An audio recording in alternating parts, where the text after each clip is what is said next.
Good morning students. Today our topic is class 11th political science chapter number 4th part 2nd कार्यपालिका। तो इससे related मैं आपको एक वीडियो करा चुकी हूँ। आज हमारा नेक्स्ट इसी में जो आगे चैप्टर स्टार्ट होगा वो करेंगे, जिसमें हम करेंगे कि भारत के राष्ट्रपति की चुनाव प्रक्रिया किस प्रकार से की जाती है। तो अनुच्छेद 54 और 55 के अंतर्गत भारत के राष्ट्रपति के चुनाव की क्या प्रक्रिया बताई गई है। अब तक जो राष्ट्रपति पद है वो कितनी बार चुनाव हुए हैं। तो सबसे पहले भारत में संघीय सरकार की सभी कार्यपालिका राष्ट्रीय शक्तियाँ राष्ट्रपति को प्रदान की गई है। अनुच्छेद 53 में कहा गया है कि केंद्र की कार्यपालिका शक्ति राष्ट्रपति में निहित होगी, जिसका प्रयोग वह सीधे या अपने अधीनस्थ कर्मचारियों के माध्यम से करेगा। संघ का सारा शासन राष्ट्रपति के नाम पर चलाया जाता है। वह राज्य का अध्यक्ष है, परंतु वह नाम मात्र का अध्यक्ष है और अपनी कार्यपालिका शक्ति का प्रयोग मंत्रिमंडल के परामर्श से करता है।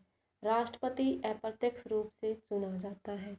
इसकी योग्यताएं क्या क्या होनी चाहिए। तो योग्यताएं देखिए कि वो भारत का नागरिक होना चाहिए, 35 वर्ष की आयु पूरी कर चुका हो, वह संसद का सदस्य बनने की योग्यता अपने अंदर रखता हो, वह भारत सरकार, राज्य सरकार और या इसके नियंत्रण में किसी भी स्थानीय सरकार के अधीन किसी लाभकारी पद पर आसीन हो। राष्ट्रपति, उपराष्ट्रपति, राज्यपाल, राज्य मंत्री के पद पर लाभकारी पद नहीं माने जाते हैं। वह राष्ट्रपति चुने जाने के बाद संसद या राज्य विधानमंडल के किसी भी सदन का सदस्य नहीं रह सकता। उसे नामांकन पत्र के साथ 15,000 रुपये की धनराशि सुरक्षा निधि के रूप में जमा करवानी पड़ती है। उसके नाम का प्रस्ताव 50 निर्वाचकों द्वारा किया जाना चाहिए और 50 निर्वाचकों द्वारा अनुमोदित भी वो होना चाहिए। फिर है भारत का राष्ट्रपति का चुनाव किस प्रकार होता है। तो संविधान की धारा 54 के अनुसार राष्ट्रपति का चुनाव अप्रत्यक्ष रीति के एक निर्वाचन मंडल द्वारा होगा, जिससे संसद के दोनों सदनों और राज्यों की विधानसभाओं के निर्वाचित सदस्य भाग लेते हैं और यही उनका सिलेक्शन करते हैं।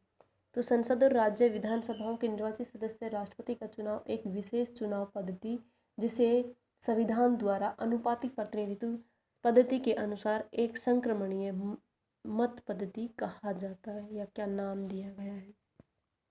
तो विधानसभा के प्रत्येक सदस्य की मतों की संख्या जो है उनमें से राज्य की जनसंख्या कितनी है अपॉन में विधानसभा के निर्वाचित सदस्यों की संख्या मल्टीप्लाई 1000। तो इससे जैसे मुंबई राज्य का हवाला देकर इस विधि की व्याख्या की गई है, जिसके अनुसार उस समय की मुंबई राज्य की जनसंख्या 2,08,49,840 तथा विधानसभा की संख्या केवल 208 थी। तो इस विधि के अनुसार उनकी संख्या जो 2 करोड़ थी, 2,08,49,840 डिवाइड बाय 208 मल्टीप्लाई 1/1000, यानी कि वो मल्टीप्लाई नहीं डिवाइड 1000 था, तो मल्टीप्लाई में जब इसको कन्वर्ट करते हैं तो 1/1000 आ जाएगा।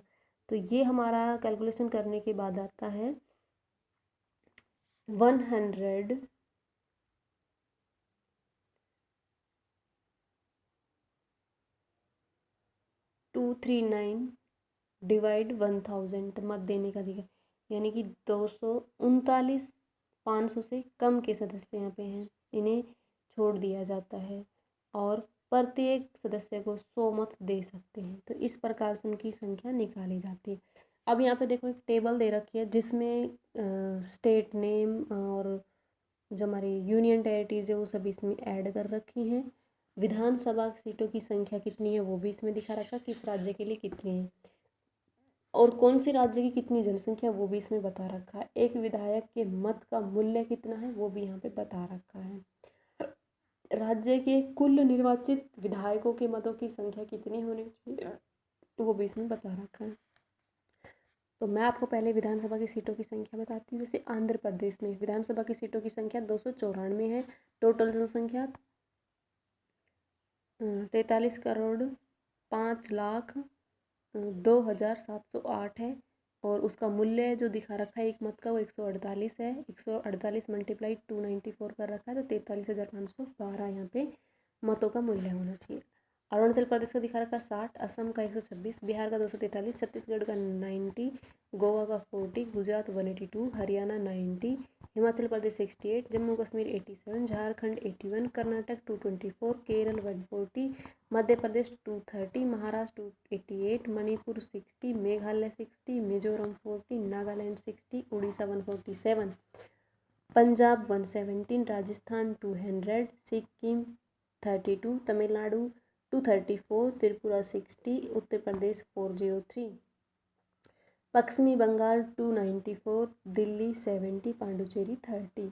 तो कुल मिला के ये हमारी 4120 बनती है, जिसमें सबसे हाईएस्ट जो है अभी तक वो हमारा यूपी में था, 403 थी। इसके बाद 294 है, उसके बाद 294 आंध्र प्रदेश और पश्चिमी बंगाल इक्वल है।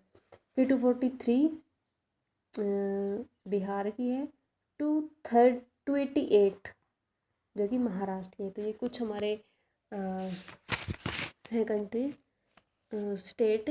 इसके बाद इस मतदान और मतों की गणना कैसे की जाती है, तो उनकी गणना करने के लिए हम इनको मतों की कुल संख्या और स्थानों की कुल संख्या ऐसे कर लेते हैं, उनमें +1 कर लेते हैं। तो इस प्रकार से उनकी निकाली जाती है। जैसे कि एक क्षेत्र में 4000 दे रखी है, तो 4000 × 200 कितनी होगी हमारी 4200। तो उसको 4 पार्ट में हमें डिवाइड, क्वार्टर बना लेने हैं, उसके क्वार्टर बना के हम इस तरीके से करते हैं।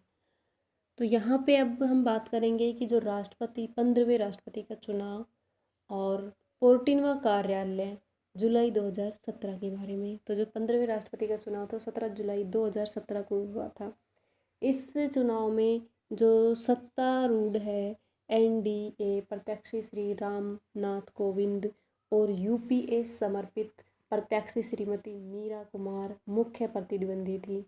इस चुनाव के निर्वाचक जो मंडल थे उसका कुल सदस्यों की संख्या 4896 थी, जिसमें संसद में 776 थे और विधायक में 4120 थे, जिनमें से कुल 4851 और जो 768 संसद के थे और 4083 विधायकों के सदस्यों के अपने अपने मत का प्रयोग किया, जिनके मतों का कुल मूल्य था इतना 10,90,300। इनमें से 77 मतपत्र जिनके मतों का मूल्य 20,942 था अवैध घोषित किए गए थे। इस प्रकार वैध मतपत्रों की संख्या 4,774 थी, जिनका कुल मूल्य 10,69,358 था। इनमें से विजयी प्रत्याशी श्री रामनाथ कोविंद को 7,02,044 यानी कि 65.65% मत और श्रीमती मीरा को 34.35% मत प्राप्त हुए थे। इनकी जो चुनाव प्रक्रिया की आलोचना भी की गई थी। जैसे राष्ट्रपति के चुनाव के लिए अपनाई गई प्रणाली को अनुपातिक प्रणाली कहते हैं। कहना गलत बताया गया है कि यह प्रणाली केवल वहीं अपनाई जा सकती है जहाँ निर्वाचित होने के सदस्यों की संख्या कम से कम 3 हो। दूसरा पॉइंट है कि राष्ट्रपति का चुनाव प्रणाली बहुत जटिल है, साधारण व्यक्ति इसमें भाग नहीं ले सकता या आसानी से उसको नहीं समझ सकता है। और राष्ट्रपति का जो कार्यालय होता है वो 5 साल के लिए होता है, उस समय तारीख से स्टार्ट होता है और जिस दिन राष्ट्रपति अपना पद संभालता है। एक व्यक्ति कितनी भी बार इस पद के लिए चुना जा सकता है, राष्ट्रपति चाहे वह 5 वर्ष से पहले ही अपने पद से त्यागपत्र वो दे सकता है। राष्ट्रपति को पद से जो हटाया जाता है तो उसके विरुद्ध देश के किसी भी न्यायालय में मुकदमा नहीं चलाया जा सकता, उस संविधान का उल्लंघन करता है और इसका महाभियोग चलाकर इसको उसके पद द्वारा उसको हटाया जा सकता है। पुनः चुनाव भी हो सकते हैं कि यदि लगता है कि एक का सिलेक्शन हमने कर दिया है, यदि आपको बाद में पता चलता है कि ये भ्रष्टाचारी है तो उस प्रकार से हम, यानी उसने अपने कोई इससे संबंधित कानूनी कार्रवाई छुपाई हो तो वो बाद में पता चलता है तो उसके माध्यम से भी उसको हम हटा सकते हैं। वेतन और भत्ते की बात करते हैं तो यहाँ पे जो उसका वेतन होता है 5 लाख रुपए प्रति महीने होता है और 50% उसका सेवानिवृत्ति पेंशन के रूप में मिलता है, जो कि 1 जनवरी 2016 को किया गया था। और इसी के साथ साथ उसको अन्य कुछ भत्ते भी दिए जाते हैं। और यहाँ पे उसकी जो शक्तियाँ हैं तो उसके पास कार्यकारी शक्तियाँ सॉरी, शांतिकालीन शक्तियाँ होती हैं, जैसे कार्यकारी शक्ति हो गई, विधायिनी शक्ति हो गई, न्यायिक शक्ति हो गई, वित्त से संबंधित शक्तियाँ हो गई, तो ये सारी शक्ति उसके पास होती है।